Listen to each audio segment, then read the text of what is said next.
Shalom adik-adik. Mari kita membuka pembahasan firman Tuhan hari ini dengan kita mengucapkan terlebih dahulu ayat hafalan kita minggu ini ya, dari Kolose 4 ayat 2. Bertekunlah dalam doa dan dalam pada itu berjaga-jagalah sambil mengucap syukur. Hari ini kita akan membahas tentang bertekun dalam doa. Apa itu bertekun? Bertekun adalah ketika kita melakukan sesuatu berulang-ulang dalam jangka waktu tertentu dengan mengupayakan segenap kekuatan kita, kemampuan kita, bahkan mungkin sampai mencucurkan keringat dan bahkan mungkin sampai hampir menyerah. Nah, kalau kita belum sampai ke situ berarti kita belum bertekun. Nah, bertekun itu perlu kita punya ya adik-adik. Seperti contohnya ketika kita ingin menguasai alat musik, pasti kita berlatih setiap hari ya. Kaledi jadi inget dulu waktu Kaledi belajar main gitar pertama kali, setiap hari Kaledi latihan. Setiap bangun pagi, Kaledi ambil gitar, latihan. Bahkan sampai tidak terasa, jari-jari Kaledi sampai melepuh, sampai luka karena saking setiap hari berlatih. Begitu pula dalam berdoa. Kita memerlukan ketekunan supaya kita bisa mendapatkan apa yang kita doakan. Kita mau belajar sama-sama dari Alkitab ya. Kita mau buka dari Lukas 18 ayat 1 sampai 8. Ayo kita buka sama-sama Alkitabnya. Sudah? Kita baca sama-sama ya. Perumpamaan tentang hakim yang tak benar. Yesus mengatakan suatu perumpamaan kepada mereka untuk menegaskan bahwa mereka harus selalu berdoa dengan tidak jemu-jemu. Katanya, dalam sebuah kota ada seorang hakim yang tidak takut akan Allah dan tidak menghormati seorang pun. Dan di kota itu ada seorang janda yang selalu datang kepada hakim itu dan berkata, "Belalah aku terhadap lawanku." Beberapa waktu lamanya hakim itu menolak, tetapi kemudian ia berkata dalam hatinya, "Walaupun aku tidak takut akan Allah dan tidak menghormati seorang pun, namun karena janda ini menyusahkan aku, baiklah aku membenarkan dia, supaya jangan terus saja ia datang dan akhirnya menyerang aku." Kata Tuhan, "Camkanlah apa yang dikatakan hakim yang lalim itu. Tidakkah Allah akan membenarkan orang-orang pilihannya yang siang malam berseru kepadanya? Dan adakah ia mengulur-ulur waktu sebelum menolong mereka? Aku berkata kepadamu, ia akan segera membenarkan mereka. Akan tetapi, jika anak manusia itu datang, adakah ia mendapati iman di bumi?" Nah, di sini Kaledi mempunyai 2 gelas yang berisi air berwarna. Yang satu, air berwarna pink.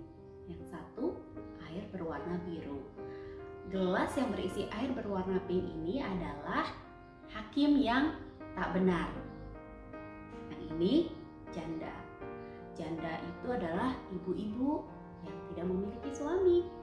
Nah, ibu ini datang kepada hakim.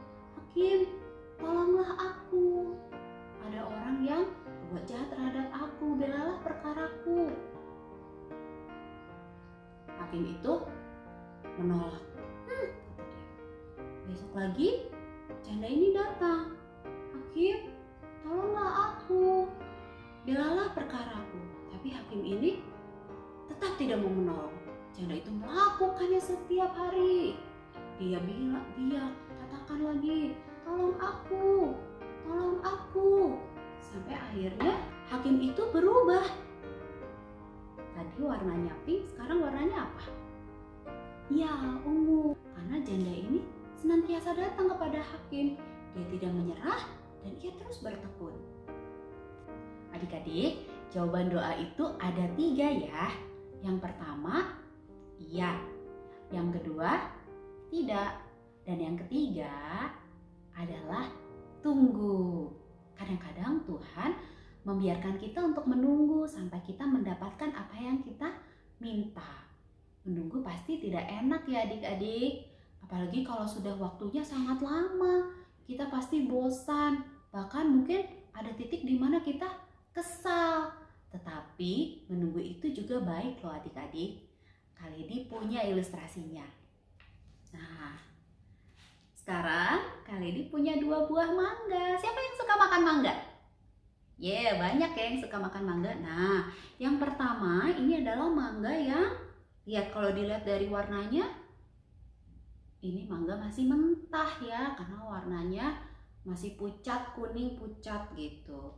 Yang ini satu lagi, mangga yang sudah matang. Terlihat ya warnanya orange. Kita coba makan ya mangga yang mentah. Kita coba makan.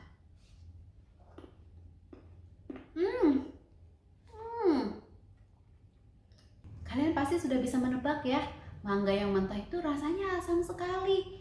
Dia itu keras dan airnya sedikit. Karena memang mangga ini masih membutuhkan waktu untuk sampai dia matang. Belum saatnya untuk dipetik. Nah, sekarang kita coba makan mangga yang matang.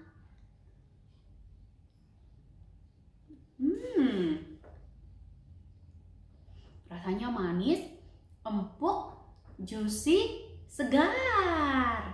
Nah, begitu pula dengan doa. Kadang-kadang kita harus menunggu sampai waktunya Tuhan datang. Pasti hasilnya akan manis dan memberikan sukacita buat kita. Oleh karena itu, jangan pernah berhenti berdoa. Terus bertekun dalam doa. Apa yang kalian inginkan, apa yang kita doakan, terus mintakan sama Tuhan. Percaya, Tuhan itu adalah Tuhan yang baik. Dia mendengarkan doa kita. Dan dia pasti akan menjawab doa kita pada waktunya. Jangan lupa adik-adik, tetap setia untuk berdoa pribadi. Jangan lupa doa 5 jari. Kita bisa praktekkan sama-sama ya. Sampai ketemu minggu depan. Namun sebelumnya kita berdoa dulu yuk. Tuhan Yesus, kami mengucap syukur karena Engkau adalah Allah yang baik, Allah yang mendengarkan doa kami. Kami berdoa supaya kami terus bertekun di dalam doa. Kami tidak berhenti berdoa. Kami terus Tuhan memintakan kepada Tuhan karena kami percaya Engkau adalah Allah yang sangat-sangat baik. Engkau jauh berbeda dengan hakim yang tak benar yang kami baca tadi. Engkau adalah Allah yang sangat-sangat baik ya Tuhan.